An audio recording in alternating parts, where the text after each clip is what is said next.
Everyone, कैसे हैं आप लोग। Welcome back to the channel. आज हम लेके आए हैं आपके लिए chapter number 5 that is accounting standards. ये एक बहुत ही छोटा सा टॉपिक है लेकिन इंपॉर्टेंट भी है आपके लिए अकाउंटिंग पर्पस से। ठीक है, तो हम आज समझेंगे इस वीडियो में कि अकाउंटिंग स्टैंडर्ड्स क्या होता है, इनकी पर्पस क्या है, क्यों जरूरी है, हम इनको क्यों पढ़ते हैं और ये कितने टाइप कर होते हैं। तो कितने टाइप के अकाउंटिंग स्टैंडर्ड्स हैं हमारे पास, उनका एप्लीकेशन कहाँ होता है और क्यों जरूरी है, and how they are different from GAAP, इनके बारे में पढ़ेंगे। तो स्टार्ट करते हैं सबसे पहले कि अकाउंटिंग स्टैंडर्ड्स होते क्या है। देखिए, अकाउंटिंग स्टैंडर्ड एक सेट ऑफ रूल्स हैं जो कि लेड डाउन किए हैं हमारे इंटरनेशनल अकाउंटिंग बॉडीज ने। जो भी हमारी इंटरनेशनल अकाउंटिंग बॉडी है उन्होंने हमारे लिए रूल बनाए हैं जिसमें इंटरनेशनल लेवल की जो कंपनीज हैं या जितने भी कंट्री हैं उनके जितने भी अकाउंटिंग हेड्स हैं, अकाउंटिंग हेड का मतलब अकाउंटिंग बॉडीज हैं जो कंट्री की, वो उसमें पार्टिसिपेट करती हैं। और इंडिया से कौन सी कंपनी पार्टिसिपेट करती है, तो इंडिया से ICAI एंड ICWAI, ये दो इंस्टीट्यूट हैं जो इंडिया से हमारे रिप्रेजेंट करते हैं, जो कि अकाउंटिंग स्टैंडर्ड बनाने में हेल्प करते हैं। और इसके बाद ICAI जो हमारे इंडिया की बॉडी है, ICAI आप लोगों को फुल फॉर्म पता होना चाहिए क्या है, institute of chartered accountants of India. जितने भी आप लोग देख रहे होगे इस वीडियो को, आपसे ज्यादातर लोग क्या करेंगे, CA के लिए जरूर प्रिपेयर करेंगे और CA बनने के लिए आपको इसी इंस्टीट्यूट में रजिस्टर्ड करना पड़ता है। तो क्या है, institute of chartered accountants of India. ICWA क्या है, institute of cost and work accountants of India, ICWAI। तो ये दो इंस्टीट्यूट हैं जो कि इंडिया की तरफ से इंडिया को रिप्रेजेंट करती हैं in the international market. Accounting के लिए जो भी बोर्ड बनता है हमारे, तो वहां पर ICAI जो हमारे लिए है, स्पेशली ICAI फॉर्मुलेट करता है इंडिया के हिसाब से भी स्टैंडर्ड। इंडियन अकाउंटिंग स्टैंडर्ड्स जो बनाता है वो कौन बनाता है, ICAI। ठीक है, तो अकाउंटिंग स्टैंडर्ड्स हम बात करें, अभी हम बात करें ये इंटरनेशनल अकाउंटिंग स्टैंडर्ड्स होते हैं। तो इंटरनेशनल अकाउंटिंग स्टैंडर्ड वो अकाउंटिंग स्टैंडर्ड है जो कि इंटरनेशनल बॉडीज ने मिलकर बनाए हैं। और क्यों बनाए हैं, सो दैट जो भी कंट्री अकाउंट्स प्रिपेयर कर रही है, जहां पर भी अकाउंटेंट्स अकाउंट प्रिपेयर कर रहे हैं, वो एक जैसा दिखे, यूनिफॉर्मिटी हो, ट्रांसफरेबिलिटी हो, और वहां पर ट्रांसपेरेंसी दिखाई दे कि भाई ट्रांसपेरेंट है अकाउंट, कोई इसमें गड़बड़ ना हो, एक जैसा दिखे, कंपेयर करने में आसान हो, फ्रॉड और एरर के चांसेस कम हो जाए। इन सब को इंश्योर करने के लिए एक ऐसा सिस्टम लाया गया जहां पर हम अकाउंट्स को सिंपल वे में बना सकें। ठीक है, तो अकाउंटिंग स्टैंडर्ड वो गाइडलाइन है, वो रूल्स हैं जो time to time accounting bodies issue करती हैं कि भाई आप इनको फॉलो करोगे, इन रूल को फॉलो करो तो आपका अकाउंट सही बनेगा। कुछ चीज़ों में मैनिपुलेशंस होते रहते हैं, थोड़े थोड़े टाइम पे अमेंडमेंट्स आते रहते हैं, तो उन रूल में क्या क्या चेंजेस आ रहे हैं, क्या क्या नए रूल आ जाते हैं, वो सारे रूल ये सब कॉन्स्टिट्यूट करते हैं। तो अभी हम बात करेंगे इंटरनेशनल अकाउंटिंग स्टैंडर्ड्स की। तो इंटरनेशनल अकाउंटिंग स्टैंडर्ड्स क्या होंगे, वो अकाउंटिंग स्टैंडर्ड, वो सेट ऑफ रूल्स जो कि इंटरनेशनली इशू किए जाते हैं बाई इंटरनेशनल अकाउंटिंग बॉडी। ठीक है, अब ये क्यों जरूरी है हमारे लिए, इसका फायदा क्या है। इनके फायदे बहुत ही कॉमन है भाई। आप अगर कोई भी रूल को फॉलो करता है, आपके घर में, आपके स्कूल्स में, बहुत जगह कहीं ना कहीं कुछ ना कुछ सेट ऑफ रूल्स बनाए गए हैं कि भाई इस टाइम पे ये काम करना है, इस टाइम पे पढ़ाई करनी है, इस टाइम पे गेम खेलना है, इस टाइम पे खाना खाना है। तो इनका फ़ायदा क्या है, आपके लाइफ में एक बैलेंस आता है, स्टडी को एक प्रॉपर टाइम, हर एक एक्टिविटी के लिए स्पेशल टाइम अलॉट हो जाता है, तो हर एक्टिविटी पे फोकस हो पाता है, ट्रांसपेरेंसी दिखती है, भाई कौन क्या काम करेगा ये भी पता चलता है, तो बहुत सारे बेनिफिट हैं। तो सिमिलरली अकाउंटिंग में जब हम रूल्स को फॉलो करते हैं तो उसके फायदे क्या होंगे, सबसे पहला रिलायबिलिटी और क्रेडिटेबिलिटी आएगी। क्रेडिबिलिटी या रिलायबिलिटी, भाई हमारा जो डेटा बनेगा, अकाउंट्स बनेंगी, वो बहुत ही एक्यूरेट बनेगी, उसमें एरर और फ्रॉड के चांसेस कम होंगे, रिलायबल होगा, ट्रस्टवर्दी होगा, कि जो भी हमारे अकाउंटिंग इन्फॉर्मेशन को देखेगा वो ट्रस्ट कर सकेगा, हाँ ये सही ही होगी इन्फॉर्मेशन। जैसे CBSE आपका रिजल्ट अगर डिक्लेयर करेगा तो आप मानते हो कि वो रिजल्ट सही है, अगर आपको कोई भी डाउट होता है तो आप उसको रीचेकिंग करवाते हो। तो सिमिलरली अगर हमने अकाउंटिंग स्टैंडर्ड्स को फॉलो किया तो हमारा जो अकाउंट्स होगा वो पहले बात तो रिलायबल होगा, ट्रस्टवर्दी होगा कि ये सही बना है। और सही बनाए तो क्रेडिबिलिटी भी बढ़ेगी कि भाई बैंक्स हमको इजीली लोन दे सकेंगे कि आपकी फाइनेंशियल पोजीशन सही है और इसको हम ट्रस्ट कर सकते हैं, इसके बेसिस पे आप अच्छा ही कर रहे होगे, ये मान के हम आपको लोन वगैरह मिल सकता है। दूसरा आपने देखा कंसिस्टेंसी एंड कंपेरेबिलिटी। अगर जितनी भी अकाउंटिंग फर्म्स हैं हमारी कंट्री में या इंटरनेशनली, सबने सेम अकाउंटिंग स्टैंडर्ड्स को फॉलो करके अकाउंट बनाया है, तो सबके जो अकाउंटिंग होगी वो भी यूनिफॉर्म होगी। भाई एक जैसे अकाउंट्स दिखेंगे सबके, क्या होगी वहां पर कंसिस्टेंसी आएगी। कंसिस्टेंसी क्यों आएगी? सब लोग एक जैसा ही रूल फॉलो कर रहे हो, तो अगर एक जैसे रूल को फॉलो करोगे तो अकाउंट्स भी एक जैसा ही बनेगा। उसमें कोई भी चीज अगर हमें कंपेयर करनी है, चेक करना है, तो बहुत ही इजीली हो जाएगा। तो इससे क्या होता है, हम कंपेयर कर सकेंगे, एक कंपनी अपने परफॉर्मेंस को दूसरी कंपनी से जज कर सकेगी, एक इंडस्ट्री दूसरी इंडस्ट्री से जज कर सकेगी। तो ऐसे में कंपैरेबिलिटी बढ़ जाएगी अगर आपने स्टैंडर्ड्स को फॉलो किया। रिजॉल्व कॉन्फ्लिक्ट, कि भाई अगर दो फर्म के बीच में कोई भी फाइनेंशियल कॉन्फ्लिक्ट आता है या दो पार्टीज के बीच में कोई फाइनेंशियल कॉन्फ्लिक्ट आ रहा है कि भाई गवर्नमेंट और हमारी जो बॉडी है इनके बीच में कोई कॉन्फ्लिक्ट अराइज हो रहा है टैक्स को लेके, फंड्स को लेके, तो ये कॉन्फ्लिक्ट कौन रिजॉल्व कर रहा है? इंडियन अकाउंटिंग स्टैंडर्ड या फिर इंटरनेशनल अकाउंटिंग स्टैंडर्ड। अब अकाउंटिंग स्टैंडर्ड्स कॉन्फ्लिक्ट को कैसे रिजॉल्व कर रहे हैं? भाई इन्होंने एक सेट ऑफ रूल दे दिया है कि आप इस गिवन गाइडलाइन के अकॉर्डिंग अगर आप बनाते हो तो आपको क्या होगा, आपके अकाउंट्स में एरर के चांसेस बहुत कम हो जाएंगे। तो जो भी प्रोसेस है, आपको अगर लगता है कि नहीं इस वैल्यू को रिकॉर्ड करना चाहिए या इस वैल्यू को रिकॉर्ड करना चाहिए, तो उन्होंने साफ साफ रूल में बता दिया है कि एसेट अगर खरीदोगे तो हिस्टोरिकल कॉस्ट पर रिकॉर्ड करना है। तो इसमें कोई कॉन्फ्लिक्ट के चांसेस ही नहीं है कि आपको पता है कि अगर आपने 2010 में कोई बिल्डिंग खरीदी थी 50 लाख की, तो उसको 50 लाख की वैल्यू पे दिखाना है, ना कि उसकी करंट वैल्यू पे। अब ये सही है या गलत है, इस पे कोई कॉन्फ्लिक्ट नहीं आना चाहिए, ठीक है। It also reduces errors and manipulation. भाई एरर के चांसेस कब आते हैं? जब आप किसी भी सिस्टम में रूल को फॉलो ना करें। अगर अकाउंटिंग में आप रूल को फॉलो नहीं कर रहे हो, you are not abided by the rules, तो वहां पे आपसे गलती भी होगी और एरर भी होगी।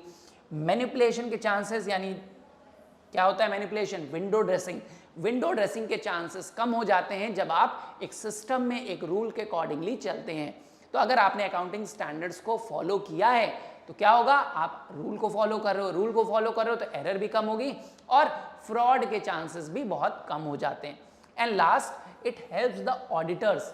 ऑडिटर को क्यों हेल्प करता है? भाई ऑडिटर्स कौन होते हैं? जो हमारे अकाउंट्स को चेक करते हैं और वेरीफाई करते हैं कि yes these accounts are prepared by the firm are 100% correct. तो ऑडिटर को भी हेल्प मिल जाती है अगर आपने rule wise, system wise accounts prepare किया है। जैसे एग्जाम में अगर आप जो भी टीचर गाइडलाइन देता है, जैसे जैसे बताता है, अगर वैसे ही आंसर लिखोगे तो एग्जामिनेशन में चेकर को बहुत ही आसानी हो जाती है। वो आपकी कॉपी देखे कि भाई हाँ क्वेश्चन नंबर 1 में ये आंसर पूछा गया था, यही लिखा है, आपने कुछ एब्सर्ड आंसर नहीं दिए हैं, या एक क्वेश्चन के बाद क्वेश्चन नंबर 10 आ गया, 10 के बाद क्वेश्चन नंबर 2 आ गया, 2 के बाद वापस 12 पे पहुंच गए।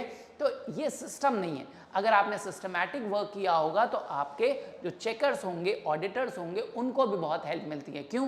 क्योंकि वो चेक कर लेगा भाई आपने स्टैंडर्ड्स को फॉलो किया है, उस स्टैंडर्ड के अकॉर्डिंगली हम आपका डेटा ऑडिट कर लेंगे।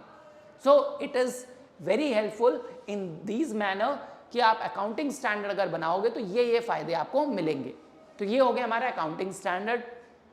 अब हम देखते हैं आईसीआई जो है इंडिया की बॉडी है, उन्होंने क्या किया है भाई, इंडिया की कंडीशन के हिसाब से अकाउंटिंग स्टैंडर्ड में कुछ मॉडिफिकेशन किए। उन्होंने कहा जो इंटरनेशनल लेवल पे कुछ रूल चल रहे हैं वो हमारे इंडिया में नहीं चल पाएंगे। इंडिया का टर्म्स कंडीशन अलग है भाई, अकाउंटिंग भी अलग है, तो हर कंट्री अपने हिसाब से थोड़ा थोड़ा मॉडिफिकेशन करती है। तो आईसीएआई ने क्या किया, ये कौन इशू करता है, आपको फिर से रिमाइंड करा दें, ICAI, institute of chartered accountants of India. उन्होंने क्या किया, इंडियन अकाउंटिंग स्टैंडर्ड बनाए। अकाउंटिंग स्टैंडर्ड जो इंडियन है वो क्या है, it is Indianised version of IFRS. IFRS क्या है, इंटरनेशनल फाइनेंशियल रिपोर्टिंग स्टैंडर्ड, जो अभी आपने पढ़े, जो ये वाले स्टैंडर्ड पढ़े, तो अकाउंटिंग स्टैंडर्ड जो होता है उसको आईएफआरएस बोलते हैं। Developed by आईएएसबी। आईएएसबी क्या था, इंटरनेशनल अकाउंटिंग स्टैंडर्ड बोर्ड। तो इसी बोर्ड के अंदर आईसीएआई और आईसीडब्ल्यूएआई आते थे, ठीक है। तो जो आईएएसबी में IFRS डेवलप किए गए थे, जो अकाउंटिंग स्टैंडर्ड बोर्ड्स ने, इंटरनेशनल अकाउंटिंग स्टैंडर्ड बोर्ड ने जितने भी इंटरनेशनल फाइनेंशियल रिपोर्टिंग स्टैंडर्ड बनाए थे उसी को मॉडिफाई करके इंडियन वर्जन ले आए, तो वो क्या कहलाते हैं? Indian accounting standard. जैसे चाइनीज फूड इन इंडिया, जो एक्चुअल चाइनीज फूड है वो इंडिया में अलग है और चाइना में आप जाओगे तो बिल्कुल अलग है। तो इंडिया वालों ने क्या किया, उसको चाइनीज वर्जन बना दिया, उसमें वेजिटेबल भी डाल दी। जैसे मैगी, सिंपल मैगी को अब चीज़ मैगी और पुलाव मैगी, सब टाइप की मैगी बन रही है। तो ऐसे ही उन्होंने क्या किया है, इंडियनाइज्ड वर्जन ले आए हैं अकाउंटिंग, इंटरनेशनल अकाउंटिंग स्टैंडर्ड का। अब इसका फायदा क्या मिलेगा भाई, अपने हिसाब से आप मॉडिफाई करोगे तो आपको कुछ तो फायदा मिलेगा। क्या फायदा मिलेगा? Suitable for Indian condition.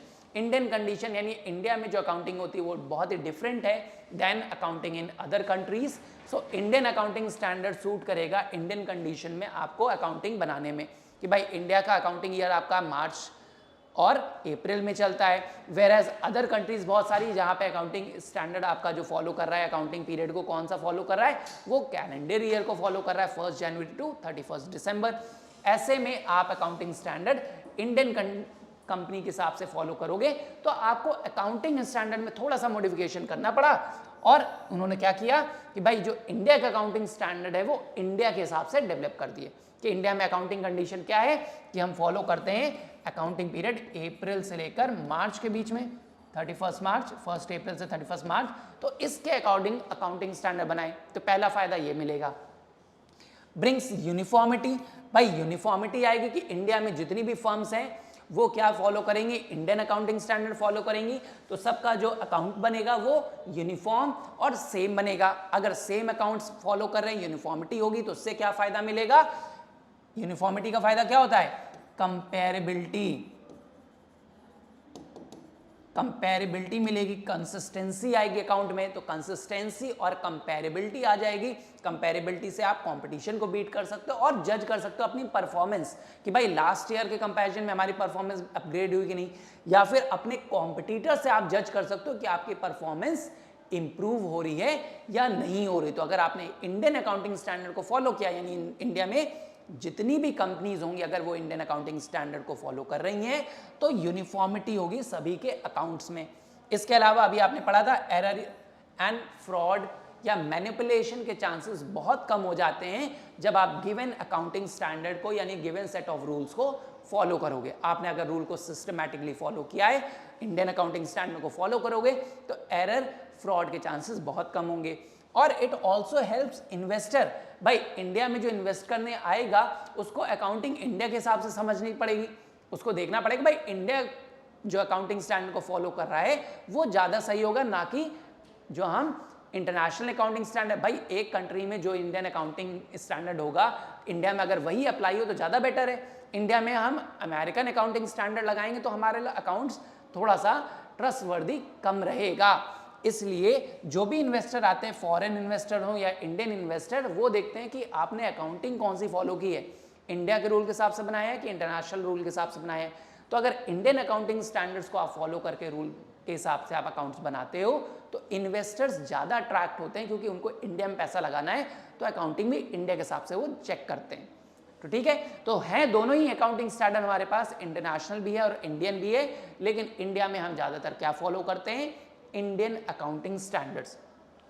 इसमें दूसरी चीज देखोगे, so how many accounting standards we have, तो हमारे पास इंटरनेशनल अकाउंटिंग स्टैंडर्ड्स आप चेक करोगे तो टोटल कितने हैं, 41।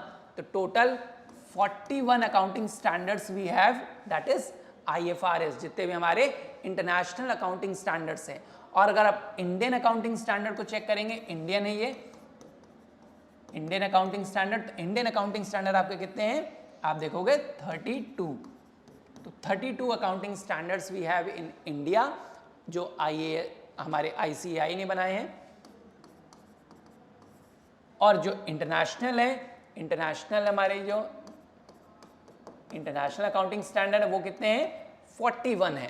तो आप देखोगे हम इंडिया में फॉलो करते हैं तो इंडियन अकाउंटिंग स्टैंडर्ड को देखते हैं, जिसमें से आपके जो सबसे इंपॉर्टेंट है आप उनको याद रखिएगा कि अकाउंटिंग स्टैंडर्ड, जैसे आपने देखा 1 होता है AS1 disclosure of accounting policies, AS3 आपके लिए इंपॉर्टेंट है, कैश फ्लो स्टेटमेंट आप पढ़ते हो, फिर इसके बाद आपका जो ज़्यादातर यूज़ होगा वो आप देखोगे AS6 डेप्रीशिएशन को लेके हम करते हैं। वैसे सारे ही यूज़ होंगे बट जो आपके सबसे ज़्यादा कॉमन है वो हम आपको दिखा दे रहे हैं। यहाँ पे कौन सा है, AS9 रेवेन्यू रिकॉग्निशन। फिर आप देखते हो इसमें याद रखिएगा AS13 accounting for investments, AS19 लीजेस, सबसे इंपॉर्टेंट आता है AS26 आपके लिए इंटैंजिबल एसेट्स का ट्रीटमेंट।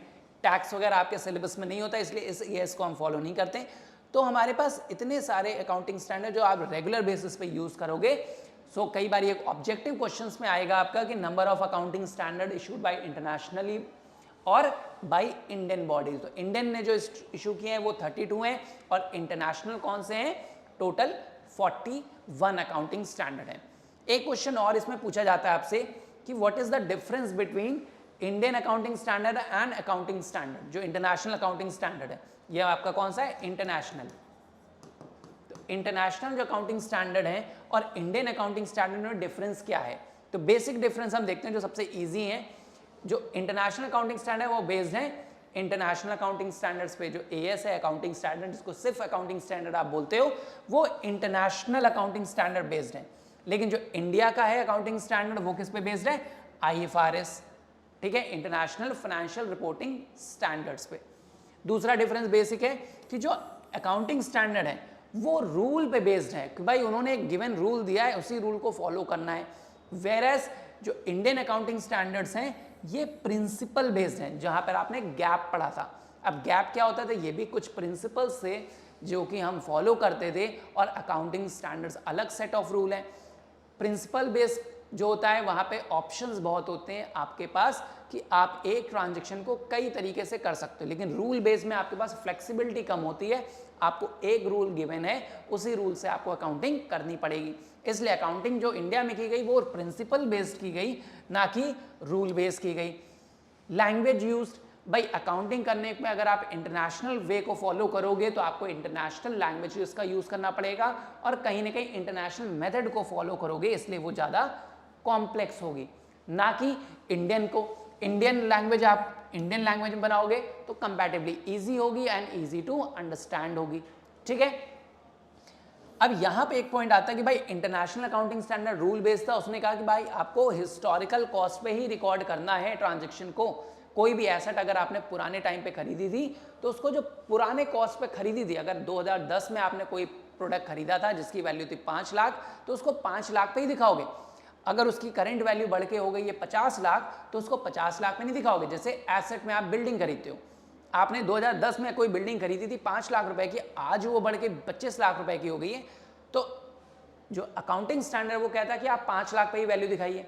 लेकिन जो इंडियन अकाउंटिंग स्टैंडर्ड है वो कहता है भाई फेयर वैल्यू दिखाओ, जो आज की करंट वैल्यू है उसको आप शो करिए। तो करंट वैल्यू क्या है, 25 लाख, तो ये ज्यादा बेटर रिजल्ट आपको शो करेगा।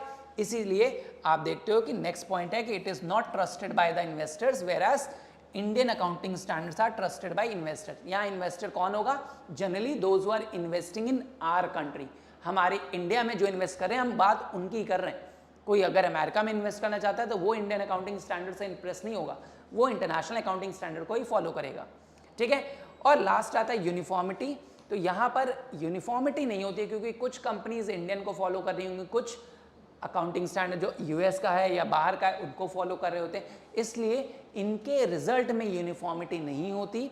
वेयरएज अगर कंपनीज इंडियन अकाउंटिंग स्टैंडर्ड्स को फॉलो करते हैं तो उनके जो सेट ऑफ रूल है, रेगुलेशन है, नॉर्म्स है वो सेम रहेंगे, इसलिए अकाउंट्स कंसिस्टेंट और यूनिफॉर्म बनेगा, ठीक है। समझ में आया। तो इतना ही है, ये एक बहुत छोटा सा चैप्टर है जहां पर हम देखते हैं भाई बेसिक अकाउंटिंग स्टैंडर्ड होता क्या है और ये कितने टाइप के हैं, क्यों पढ़ते हैं इनको, तो फायदा क्या मिलेगा। देखिए अकाउंटिंग स्टैंडर्ड एक सेट ऑफ रूल होते हैं जहां पर हम देखते हैं भाई अकाउंट्स बनाने के लिए क्या क्या रूल फॉलो करने चाहिए। ये रूल कौन बनाता है, इंटरनेशनली भी बनते हैं और इंडिया में भी बनाए जाते हैं, तो हम इंडिया वाला को फॉलो करते हैं। फायदा क्या मिलता है, अगर आप अकाउंटिंग स्टैंडर्ड्स को फॉलो करोगे तो आपका अकाउंट्स रूल बेस्ड बनेगा, सिस्टमैटिक बनेगा। सिस्टमैटिक होगा तो यूनिफॉर्म होगा, रिलायबल होगा, क्रेडिटेबिलिटी बढ़ेगी, उसकी क्रेडिबिलिटी बढ़ेगी, भाई हर कोई ट्रस्ट कर सकेगा अच्छा अकाउंट्स है, सही है, करेक्ट है। और जब करेक्ट होगा, ट्रस्टवर्दी होगा तो इन्वेस्टर्स भी अट्रैक्ट होते हैं। इन्वेस्टर अट्रैक्ट होंगे तो फंड्स आएंगे, कंपनी ग्रो करेगी, प्रॉफिट लॉस जो दिखेगा, फाइनेंशियल पोजीशन दिखेगी, वो ज़्यादा बेटर दिखेगी। इसलिए हम अकाउंटिंग स्टैंडर्ड्स को फॉलो करते हैं यूनिफॉर्मिटी के लिए, ट्रांसपेरेबिलिटी के लिए, है ना, ट्रांसपेरेंट रहे हमारा अकाउंट, ट्रांसपेरेंसी रहे, वहाँ पर कंसिस्टेंसी भी इंश्योर होती है कि भाई सेम मेथड को हम हर साल फॉलो करते रहें, जिससे ट्रस्ट डेवलप होगा, रिलायबिलिटी आएगी और इन्वेस्टर्स अट्रैक्ट होते हैं, ऑडिटर्स को भी हेल्प मिलती है। ठीक है, तो आज इतना ही रखते हैं इस वीडियो में। अकाउंटिंग स्टैंडर्ड आई होप समझ में आ गया होगा कि ये क्या होते हैं, इनको क्यों अप्लाई करते हैं।